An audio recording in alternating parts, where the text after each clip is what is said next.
Bismillahirrahmanirrahim. Dear students, Assalamu alaikum. As we have discussed, wind is the agent of landform change, and which the main landforms was sand dunes and Loess Plain. Similarly, today we will discuss waves as the agents of landform changes. So now we are going to learn waves definition. Waves are the up and down movement of water in lakes, sea or ocean. Or waves are formed when the wind blows across the surface of the sea. यानी पानी की इर्तिआशी हरकत या ऊपर नीचे हरकत को लहर कहते हैं. ये लहरें झीलों और समंदरों वगैरह में बनती हैं. ये लहरें समंदर की सतह पर हवाओं के चलने से पैदा होती हैं. तो समंदर की सतह पर हवाओं के चलने से पानी की ऊपर नीचे हरकत को लहर कहते हैं. यानी समंदर की सतह पर हवाओं के चलने से पानी की इर्तिगाशी हरकत या ऊपर नीचे हरकत को लहर का नाम दिया जाता है. आप यहां पर देख रहे हैं.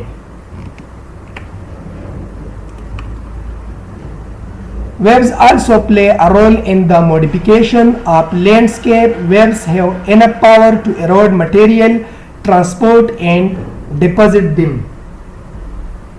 ये बात ज़हन में याद रखिए कि समंदर पर चलने वाली हवा जितनी शदीद होगी इतनी ही लहरों की हरकत तेज होगी. लहरों के मुतालिया से पता चलता है गौर के साथ कि लहरों की वजह से समंदर का पानी आगे पीछे की तरफ नहीं बहता बल्कि सिर्फ एक जगह ऊपर नीचे हरकत करता है. लहरों के बाद दूसरी लहर पैदा होती है. लहरों के कुछ हिस्से बुलंद होते हैं. इन्हें फराज लहर या क्रेस्ट के नाम से पुकारते हैं.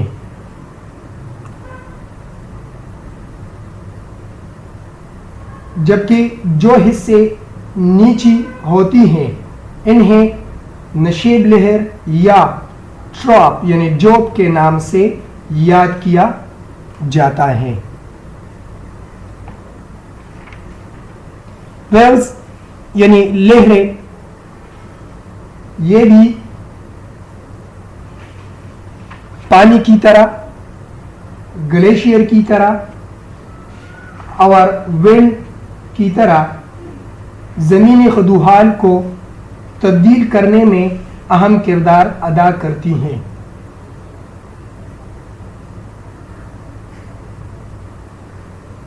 साहिली इलाकों के ज़मीनी नक़ूश हमेशा लहरों की अमल की वजह से तब्दील होते रहते हैं. यानी कि लहरों में भी काफ़ी ताकत होती हैं. वो भी मटेरियल को एरोड करता है, ट्रांसपोर्ट करता है और फिर इसके साथ साथ डिपॉजिट भी करता है, तहनशीनी का अमल भी करता है. इसके बाद हम डिस्कस करेंगे इरोजनल लैंडफॉर्म्स ऑफ वेव्स. यानी कि लहरों के कटाव से बनने वाले जो खदूहाल है हम इसको पढ़ेंगे. तो इसमें सबसे पहला जो है वो capes and bays. Waves hit different types of rock on coastal line. The waves erode the softer part of the coast, resulting the formation called bay, while the hard rock of the coast remain. in the palm of an outlet projecting into water called cave.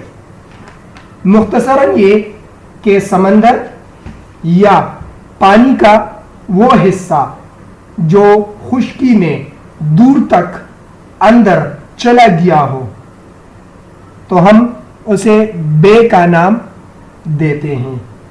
यानी कि समंदर या पानी का वो हिस्सा जो खुश्की में दूर तक अंदर चला गया हो, जबकि सख्त चट्टान यानी कि चट्टान का वो हिस्सा जो पानी में दूर तक अंदर चला गया हो, यानी कि दोनों एक दूसरे के अपोजिट हैं।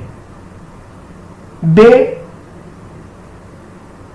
से मुराद यहां पर पानी है जो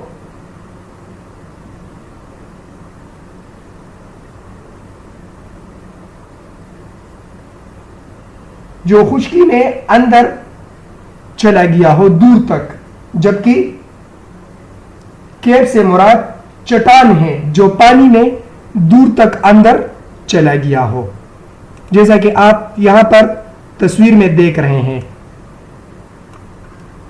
तस्वीर में आप देख रहे हैं तो वो हिस्सा ये खुश्की वाला चट्टान वाला हिस्सा है जो पानी में अंदर दूर तक चला गया है, तो इसे हम केव्स का नाम देते हैं। जबकि आप यहां देखिए तो ये पानी का हिस्सा है जो खुश्की में दूर तक अंदर चला गया है, जिसे हम बे कहते हैं।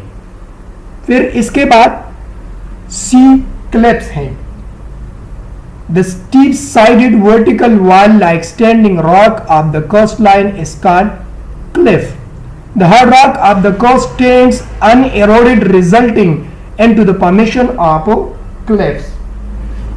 यानी कड़ी चट्टान समंदर के साहिल समंदर के अमूदी ढलवान वाली चट्टानों को कड़ी चट्टानें कहते हैं। उमूमन साहिल की सख्त चट्टानें कटाव में रुकावट डालती हैं और अमूदी दीवार की तरह कड़ी रहती हैं, जिससे कड़ी चट्टानें वजूद में आती हैं, जैसा कि आप यहां पर देख रहे हैं। असल में वजह यह है कि ये जो आप दीवार की तरह चट्टान देख रहे हैं, ये चट्टानें सख्त होते हैं, तो सख्त होने की वजह से पानी यहां पर एरोजन का अमल नहीं कर सकता, लिहाजा ये अपनी जगह पर कायम रहती हैं, जिसे हम सी क्लिफ का नाम देते हैं। फिर तीसरे नंबर पर सी केव्स, समंदरी गार। When sea waves erode the base of the cliff, deep depressions are formed in the cliff. Such depressions are called sea waves. समंदरी गार, जब लहरें कड़ी चट्टानों की बुनियाद को काटती हैं तो वहां गहरे गार बनते हैं। इन गारों को समंदरी गार कहते हैं। यानी इससे पहले कड़ी चट्टानों के बारे में हमने पढ़ा, तो कड़ी चट्टान तस्वीर में आपने देख लिया, तो उन कड़ी चट्टानों में वो जगह जो कमजोर होती हैं तो उनमें पानी अंदर चला जाता है, जिसके नतीजे में गार वजूद में आती हैं, जिसको हम समंदरी गार का नाम देते हैं, जिस तरह तस्वीर में आप देख रहे हैं। फिर इसके बाद depositional land palms of waves, यानी लहरों की तहनशीनी से बनने वाले जमीनी खदुखाल। यानी जब वेव्स तहनशीनी का अमल करते हैं तो तहनशीनी के अमल से जो लैंड पाम वजूद में आते हैं उनमें पहला जो है बीचेस है। A beach is a narrow gently sloping strip of land that lies along the edge of an ocean, lake or river. यानी साहिल से मुराद समंदर के किनारों पर रेत और बजरी की तहनशीनी से बनने वाले मैदान को साहिल कहते हैं। पर समंदर के किनारे के करीब जो इलाका होता है इसे साहिली इलाका कहा जाता है. Beach is formed by the deposition of sand and gravel along the shoreline transported by waves. समंदर के किनारों पर रेत और बजरी की तहनशीनी से बनने वाला मैदान क्या कहलाता है? साहिल. साहिल लहरों के तहनशीनी के अमल से बनने वाला सबसे अहम और वाज़ेह ज़मीनी नक़श है. यानी कि साहिल जो हैं ये जब लहरें अपने साथ रेत और बजरी लाते हैं तो वो समंदर के किनारे पर चोड़ जाते हैं, जिसकी वजह से एक मैदान बन जाता है जिसे साहिल का नाम दिया जाता है. यहाँ पर आप देख रहे हैं ये साहिल है. फिर इसके बाद स्पिट्स है. A tongue like ridge of shingle with one end attached to the land and extending into the sea called spit. यानी ये साहिल समंदर पर बनने वाले जुबानुमा शक्ल के टेले होते हैं जो रेत और बजरी पर मुश्तमिल होते हैं.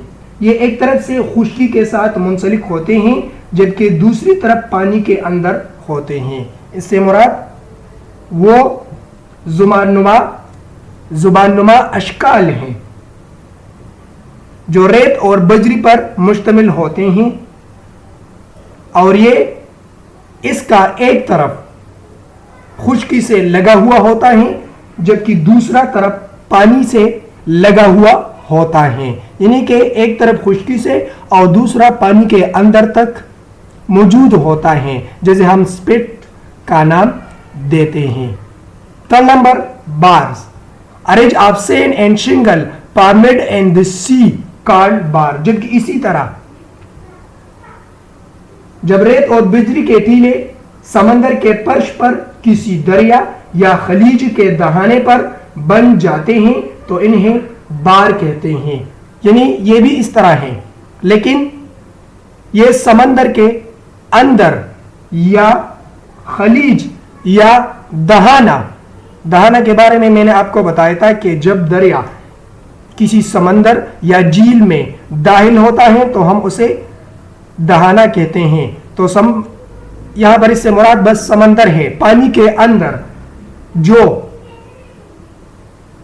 शक्ल होता है स्पिट की तरह, तो हम उसे बार का नाम देते हैं. यहां पर तस्वीर में आप देख रहे हैं, ये जो है आप देख रहे हैं. तो डियर स्टूडेंट, आज के लिए ये काफ़ी है और इंशाल्लाह इसके बाद ये आखिरी 4 नंबर हैं. फिर इसके बाद नेक्स्ट लेक्चर में हम डिस्कशन करेंगे.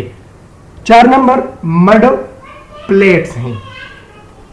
Mud flats are formed when mud silts and clay is deposited by the waves in coastal area.